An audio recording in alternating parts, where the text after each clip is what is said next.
नमस्कार।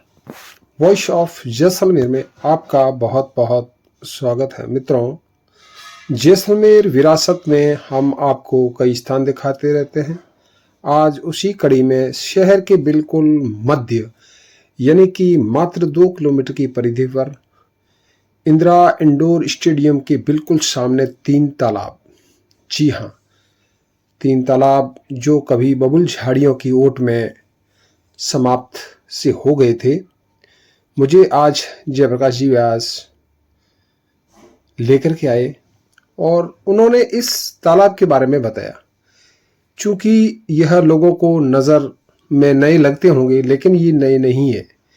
यहाँ इन तालाबों का एक पुराना इतिहास यहाँ के गोवर्धन बता रहे हैं और इस पर पुराने एनीकट बने हुए हैं। वह भी यह इस जलाशय के इतिहास के बारे में बता रहे हैं।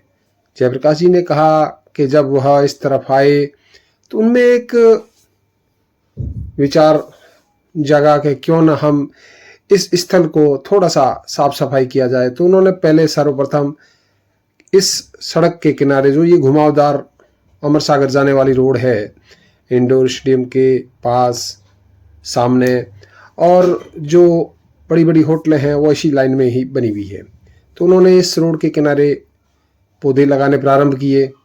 जैसे ही पौधे थोड़े बड़े होते तो पशुधन उसको नुकसान पहुंचा देते, कभी ऊंट कभी क्या।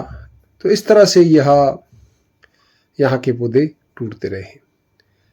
फिर उन्होंने इस तरफ इस तालाबों को देखा और इसकी एक विधिवत सफाई का अपना एक मंसूबा तैयार किया।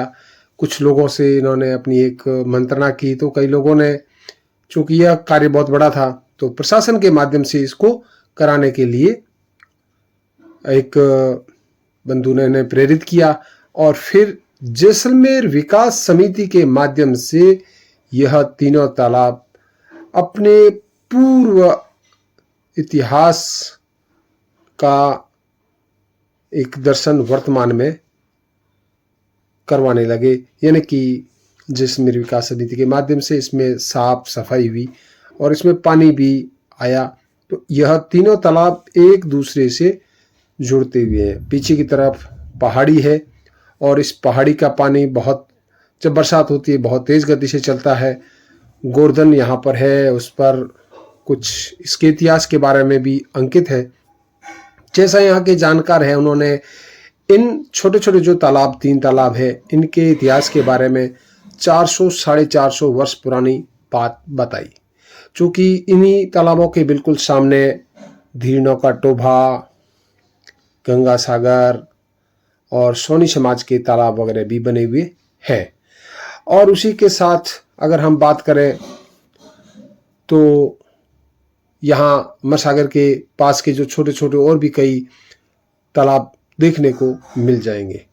तो यह सफाई होने के बाद इसमें आज पानी है और यहाँ की जो औषधियाँ हैं वह भी यहाँ देखने को नज़र आ जाती है। जैसे गूगल के पौधे हैं या यहाँ की जो भी जड़ी बूटियाँ हैं वो साफ दिख जाती है। यह बिल्कुल गूगल का पेड़ है।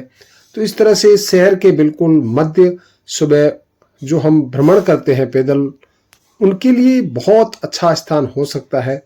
सड़क के किनारे यहाँ अगर कुर्सियाँ लग जाए और प्रकृति का पूरा आनंद यहाँ मिल सकता है। यह एक दूसरा तालाब उसके साथ जुड़ा हुआ है, इस पर भी कुछ गोवर्धन में अंकित है। चूँकि पुरानी भाषा है, इनको कहते हैं मोडिया अक्षर, यानी कि बगैर मात्राओं के अक्षर। तो यह भी किसी पुराने इतिहास के बारे में, जैसा मैंने पूर्व में बताया, किसी जानकार ने इसको 450 वर्ष पुराना बताया। तो इस तरह से हम कई तालाब वगैरह आपको दिखाते रहते हैं। दोस्तों, तालाबों का निर्माण समाज के माध्यम से या व्यक्ति जो पेशेवर होता है वो अपने परिवार का नाम रखने के लिए जन सेवार्थ एक कार्य किया करता था या करते थे। यह सब उन्हीं की देन है। पुराने समय में किसी के द्वारा तालाब बना देना एक बहुत बड़ी बात हुआ करती थी। तो इस तरह से हम नए नए स्थान आपको दिखाते रहते हैं और इस तरह से ये मार्ग जो है बड़ा बाग की तरफ, अमर सागर की तरफ जाने वाला वो मार्ग है। जिसके किनारे यह तालाब बने हुए हैं, बहुत सुंदर है। आप कभी भी यहाँ भ्रमण के लिए जाएं, सुबह के समय बहुत शांत और खूबसूरत नज़ारा देखने को मिलेगा। और यहाँ के पुराने एनीकट भी आज विद्यमान है। इसको शहरवासी और जल के प्रति जो भी सजग लोग हैं उन्हें इस पर थोड़ा ध्यान देना पड़ेगा। प्रकृति प्रेमियों को इस तरफ ध्यान देना पड़ेगा ताकि हमारी पुरानी जो विरासत है वह पुनः नए स्वरूप में हमारे सामने आए और हमारी धरोहर बची रहे। मुझे दे इजाजत दोस्तों, मैं आपका दोस्त सुरेश कुमार। जय हिंद।